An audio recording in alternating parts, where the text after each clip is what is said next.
Bismillahirrahmanirrahim. Assalamualaikum warahmatullahi wabarakatuh. Alhamdulillah wa syukurillah. La haula wa la quwata illa billahil aliyyil azim. Alhamdulillahi rabbil alamin. Ikhwan fillah rahimatullah.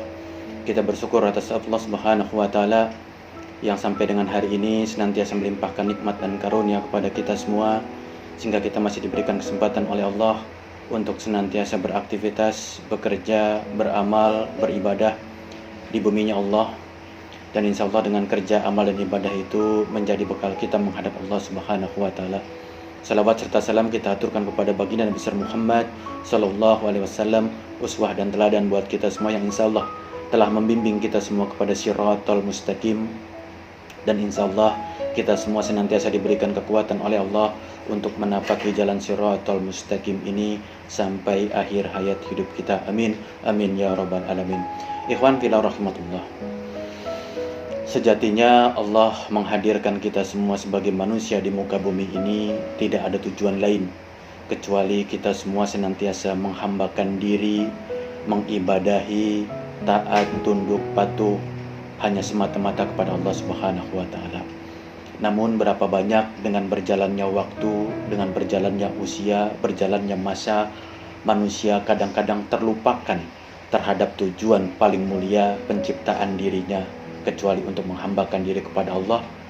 Tapi tidak sedikit di antara manusia akhirnya dia menghambakan diri kepada dunia. Padahal sejatinya Allah hadirkan kita di dunia untuk beribadah. Allah hadirkan dunia pun sejatinya untuk ibadah. Tapi berapa banyak orang-orang ketika dihidupkan oleh Allah di dunia, yang dia kejar adalah dunia. Islam tidak melarang seorang hamba mengejar dunia, karena dunia punya porsi untuk tiap kita masing-masing. Tiap kita punya jatah, punya hak atas dunia. Bahkan dunia itu sebagai sarana untuk kita menggapai ridho Allah.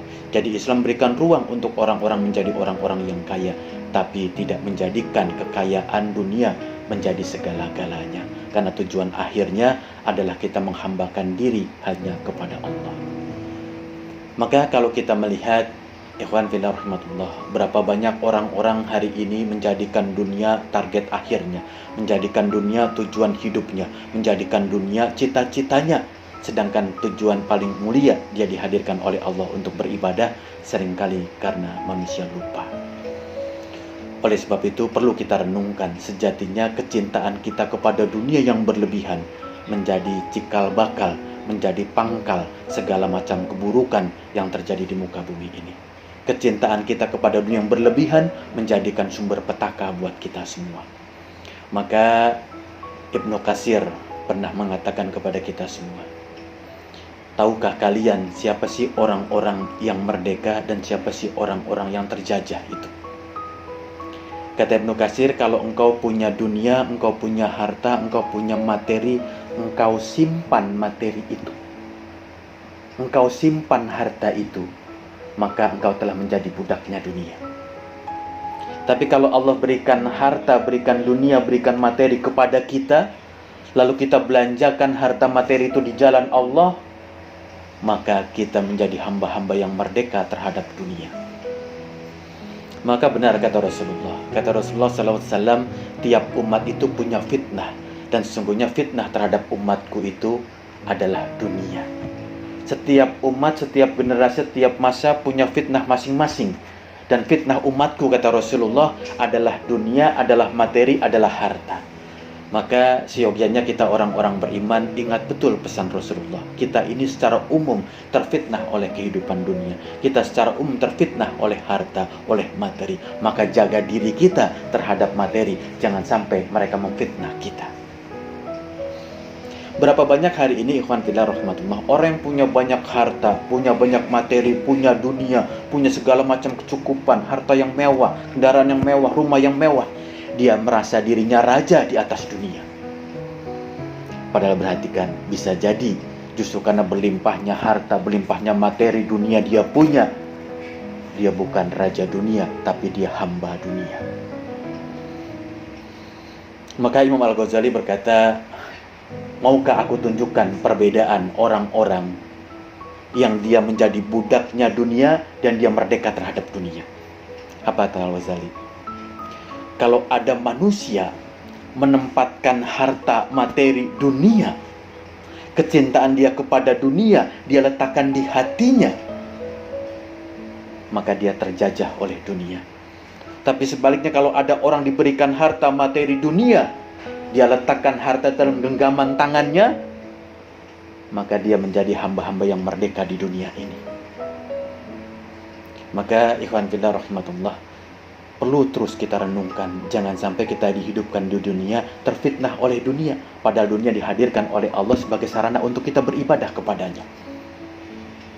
Maka ada satu kisah menarik, kisah Abdurrahman bin Auf,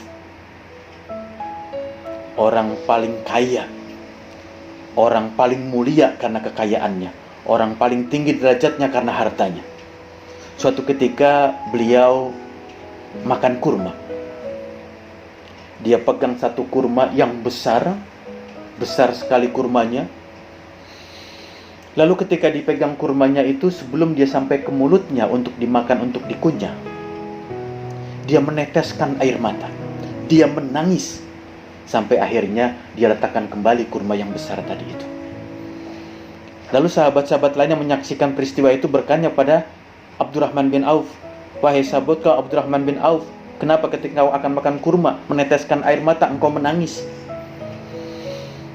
Apa jawaban Abdurrahman bin Auf? "Sungguh, ketika aku angkat satu kurma yang besar itu, lalu aku ingin masukkan ke dalam mulut dan aku ingin makan dia, aku teringat akan dua hal. Aku takut akan dua hal." Apa yang dia ingat, apa yang dia takutkan? Pertama, aku khawatir, aku takut kurma yang aku makan ini jauh lebih baik, jauh lebih bagus daripada kurma yang dimakan oleh Rasulullah SAW.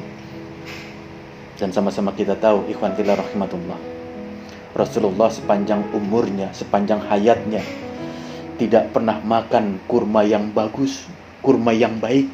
Yang sering dia makan adalah kurma-kurma yang murah, kurma-kurma yang jelek. Baru ketika penaklukan Khaybar, kira-kira 2 tahun sebelum beliau wafat, mulailah beliau makan kurma yang agak baik, yang agak bagus. Karena Khaybar itu setelah ditundukkan oleh kaum muslimin, ini tempat yang bagus untuk pertanian, untuk perkebunan kurma, sehingga dihasilkan kurma-kurma yang baik di situ. Sejak itulah mungkin Rasulullah baru makan kurma dalam kualitas yang lebih baik. Menjelang 2 tahun beliau wafat, baru makan kurma yang bagus. Abdurrahman bin Auf takut, khawatir, tidak enak dengan Rasulullah. Rasul sepanjang hidupnya makan kurma yang jelek, sedangkan dia makan kurma yang baik. Takut Abdurrahman bin Auf, maka diletakkan lagi kurma ke tempatnya. Yang kedua, kata Abdurrahman bin Auf, aku takut Allah berikan makanan yang baik, kurma yang baik sebagai pemberian Allah di dunia, dan Allah tidak sisakan kebaikan untukku di akhirat nanti.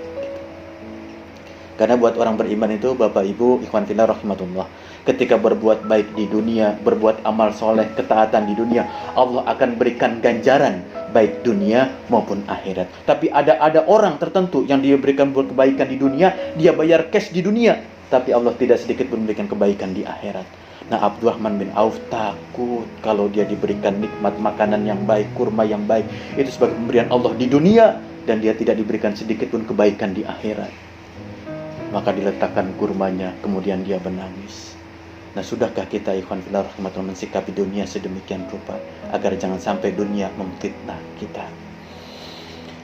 Nah, ikhwan fillah rahmatullah, kalau kita coba melihat diri kita masing-masing, kita sadar dunia sebagai sarana, kita sadar dunia sebagai tempat kita beribadah, kita sadar dunia sebagai sarana untuk kita menghambakan diri kepada Allah, dan kita berupaya sedemikian rupa agar terhindar, agar dijauhi dari fitnah dunia, dan tidak dijadikan kita menjadi hamba-hamba dan budaknya dunia. Dan tentu kalau kita ditanya oleh orang-orang lain, atau orang lain bertanya kepada kita, atau kita bertanya kepada orang lain, apakah antum, apakah kalian, apakah kamu termasuk orang-orang termasuk hamba dunia? Maka jawabannya umumnya kita mengatakan, saya bukan hamba dunia. Atau paling sedikit berupaya, berusaha untuk menjawab, saya bukan hamba dunia. Dalam artian, saya tidak terfitnah dengan kehidupan dunia. Jadi kalau kita bertanya kepada diri kita, orang lain bertanya kepada kita, kita bertanya kepada orang lain, umumnya kita menjawab, kita bukan hamba dunia. Lalu pertanyaannya, benarkah jawaban kita itu? Sudah benarkah kalau kita benar-benar bukan hamba dunia? Maka ikhwan fillah, ada 5 pertanyaan yang diberikan oleh para ulama kepada kita untuk menguji apakah kita semua termasuk hamba-hamba yang bukan budaknya dunia, tidak menjadi budaknya dunia, jauh dari perbudakan terhadap dunia. Maka 5 pertanyaan ini menjadi indikator kita hamba dunia atau kita merdeka terhadap dunia. Coba pelan-pelan kita lihat pertanyaannya, kemudian introspeksi terhadap diri kita. Apakah kita bisa menjawab iya atau tidak dari pertanyaan tersebut?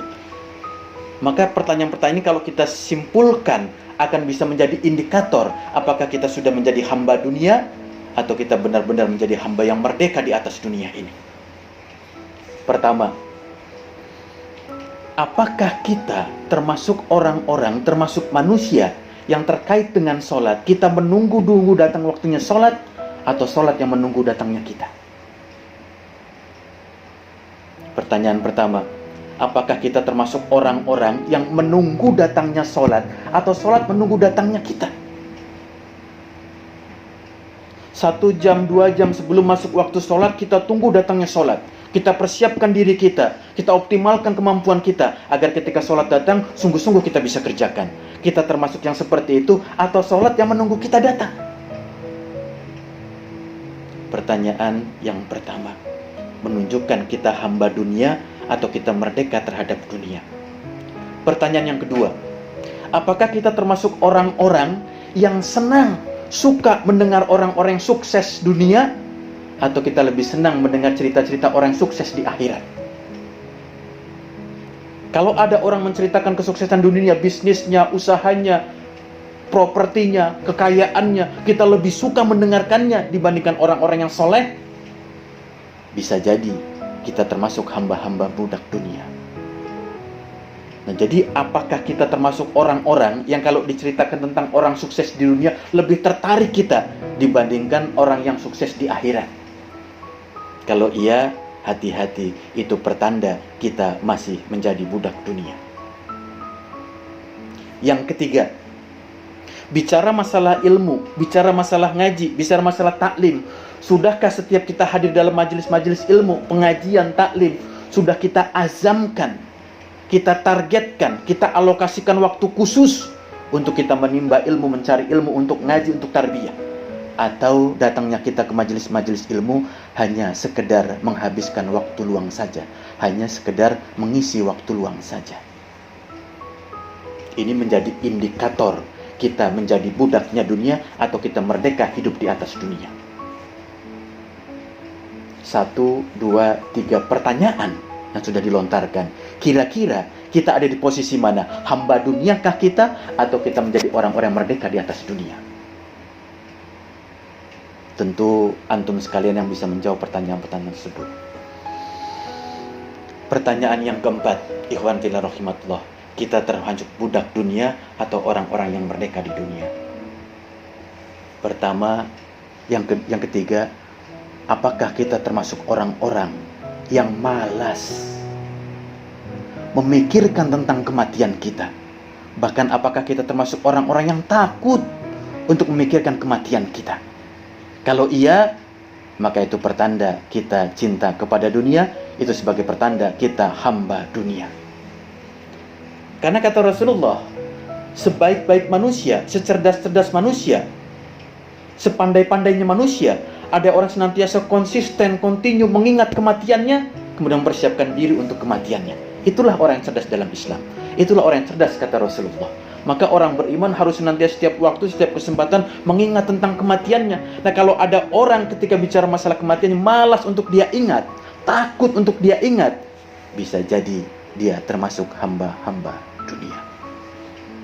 Pertanyaan pertama, kedua, ketiga, keempat, sudahkah menjadi indikator kita menjadi hamba-hamba yang merdeka di atas dunia? Atau sebaliknya kita menjadi hamba-hamba yang benar-benar menjadi budaknya dunia? Yang kelima, apakah kita termasuk orang-orang manusia yang punya anggapan, punya pikiran hari kiamat itu masih jauh, masih lama, masih nanti datangnya? Apakah kita termasuk orang-orang yang mengatakan hari akhir, yaumil hisab, padang mahsyar itu masih jauh, masih panjang, gak usah dipikirin lagi? Kalau kita masih punya anggapan hari kiamat masih jauh, masih panjang buat kita, itu pertanda kita cinta kepada dunia. Itu pertanda kita menjadi hamba dunia. Karena sejak 1400 tahun yang lalu Rasulullah SAW telah mengabarkan kepada kita, sesungguhnya hari kiamat itu dekat. Sudah dekat masanya. Maka apa? Persiapkan diri kita untuk sungguh-sungguh menghampirinya, menjemputnya, sehingga kita menjadi orang-orang beruntung baik dunia maupun akhirat. Naifan rahmatullah. 5 pertanyaan tadi itu menjadi barometer, menjadi ukuran apakah kita termasuk hamba-hamba Allah atau kita termasuk hamba-hamba dunia. Mudah-mudahan dengan ilmu yang singkat ini, ilmu yang sederhana ini menjadi pengingat buat kita semua. Sejatinya kita dihidupkan oleh Allah untuk menjadi hamba Allah, bukan menjadi hamba dunia. Assalamualaikum warahmatullahi wabarakatuh.